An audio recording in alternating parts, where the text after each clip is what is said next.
Ladies and gentlemen, boys and girls, children of all ages, I probably present to you another DVD review for you guys here today. This video was requested from James Lines. I think that's James Lines. Yeah, James Lines. And he really wanted me to do Unforgiven 2008. And also, if you want requests, send them in the comment section below. As always, just sometimes I won't be able to do it in a quick, fast, and in a hurry. But I figured I'd let this guy get one because I really had nothing planned.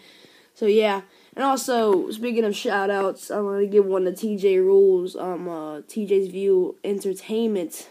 Very, very good channel. Does a lot of SmackDown Raw reviews and shout-outs, so check him out as well.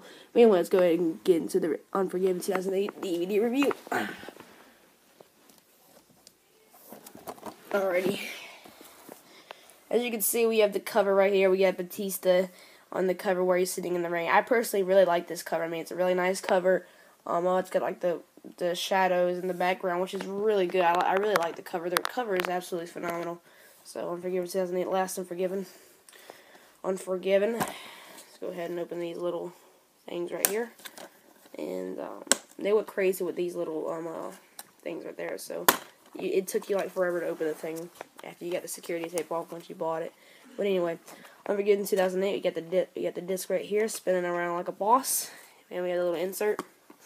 And also, I think this comes with every single DVD, but, you know, we try to do that. I try to get that, like, once I bought, like, first 2008 DVD, so.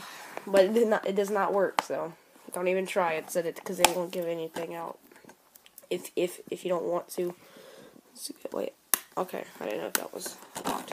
But anyway, Unforgiven 2008, let's read that description. For the first time ever, 3 championships, WWE World Heavyweight and ECW, will be decided by championship scrambles, where for 20 minutes it's anyone's game. When the final bell rings, who will be the champion?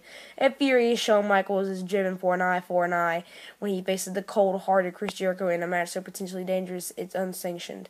Plus, 2 other championship matches are on tap when the stars of Raw, SmackDown, and ECW presents Unforgiven.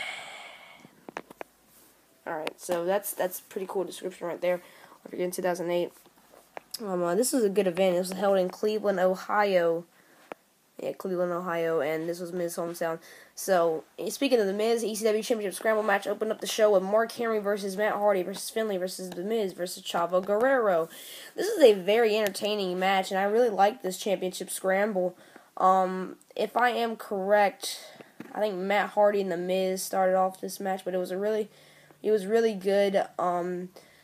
I like the fact that the Miz never got a pinfall in this, and he was the hometown hero of this event where he didn't get cheered the most. But Mark Henry, Matt Hardy, Finlay, and Chavo Guerrero all had their pinfalls apiece. This was a very good and entertaining championship scramble. This was the second best championship scramble of the night, and I really enjoyed this pay-per-view. Plus, with this match, it was a great way to start the show with this ECW Championship match instead of just putting a tag team match out there. But yeah, Matt Hardy would pick up the victory, and he would be the ECW champion. Next match, World Tag Team Championship match. You have Ted DiBiase and Cody Rhodes versus Cryme, Tyme. This was a below-average tag team match. Not the best tag team match I've ever seen in my lifetime.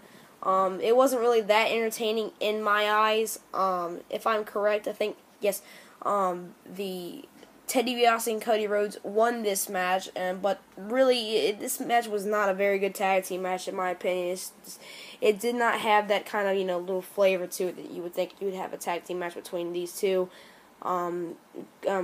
Pretty good teams, but it wasn't that really entertaining in my opinion. Unsanctioned match, Shawn Michaels versus Chris Jericho. When I first saw this match, I was like, well, first of all, why in the world did this match not have a later, why didn't this match headline the show later on in the program? But because they really built up to this match. I mean, this really began right after WrestleMania, and it started at Backlash, or if you really want to go back all the way to 2003, in the Royal Rumble 2003, or Survivor Series to 2002. I think Shawn Michaels eliminated Chris Jericho in Survivor Series 2002 in Madison Square Garden, an Elimination Chamber match before he returned and won his first World Heavyweight Championship. And yes, I said World Heavyweight Championship. WWE Championship is something different, but anyway.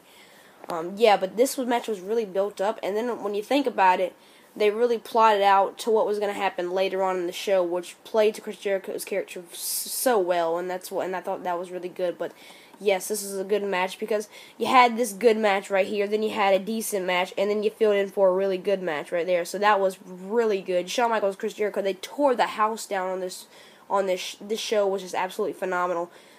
You couldn't have had another good match on this card. There was so many good matches on this card. I mean, this card was stacked. When you had the main event matches, you had the 3 championship scrambles, you had four matches that were really big, and this match was really good. This match was the last match. I think we had a really good amount of blood. And, Shawn Michaels, got his revenge on Chris Jericho that night, when he says I for an eye, because when Chris Jericho dominated Shawn Michaels at Great American Bash 2008 with that eye and stuff, and, hit his wife at SummerSlam and stuff. So, I thought that was just absolutely awesome, and it was really cool to see Shawn Michaels, get back and put a great match on like this since, SummerSlam 2002 when he faced Triple H. But here's a question in the comment section below.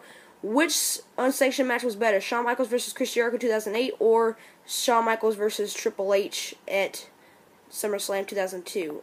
So that's a question for all of you in the audience that are watching this video. Now here we go. That was a great match, by the way. Just wanted to point that out. WWE Championship match, Scramble match, Triple H versus Jeff Hardy versus MVP versus Shelton versus Brian Kendrick. This was a phenomenal championship scramble match. This was the best championship scramble match out of all the 3. Shelton Benjamin, he was once WWE champion. Brian Kendrick was once WWE champion.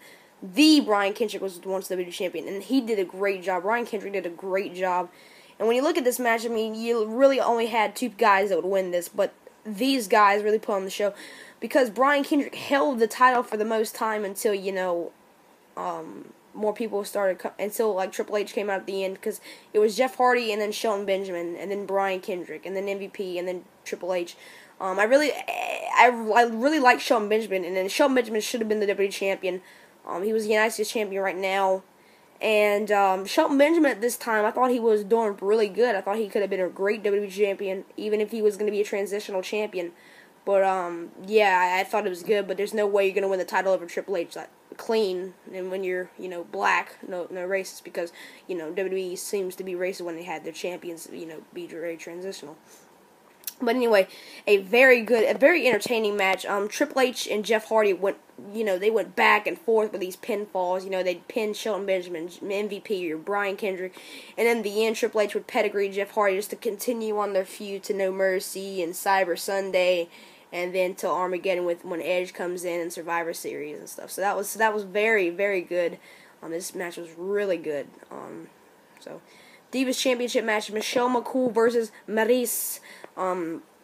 Again, I at this point I do not care about the Divas division, so this match was not even really good at all. So this is going to be going in the not available category. So yeah. And now we have. This is what happens, okay? And I think this is what throughout the show. I think Undertaker came out. This is another thing that happened, but they didn't advertise this on the back, so I'm just gonna go ahead and read this out to you. Big Show, Undertaker came out. He said he was gonna ruin Vicky Guerrero, and then Big Show held Vicky Guerrero down because Vicky Guerrero didn't let Big Show into the World Heavyweight Championship Scramble or the WWE Championship Scramble, so he had no other choice, and that's why he was interviewed for the World Heavyweight Championship Scramble, and he wanted in, but he didn't get the chance to. So basically, he held Vicky Guerrero down, but when Undertaker went to go grab Vicky, Big Show knocked Undertaker out, and there was a casket nearby, and if I'm correct, I think he put Undertaker in the casket or just let him out, but he beat the crap out of the Undertaker, and it really showed Big Show's dominance at this time. But Undertaker would soon get him back in the later pay-per-views, which was they had a couple of good meetings, but like other than that, it was okay. Undertaker really carried this feud for Big Show and made Big Show look strong. World Heavyweight Championship match, Championship Scramble match, Batista versus Rey Mysterio versus Kane versus JBL versus Chris Jericho. Very okay match. Obviously, I think WWE was really building on to the last entry being Chris Jericho and him winning the World Heavyweight Championship and the surprise factor of it. So, yeah, that was good.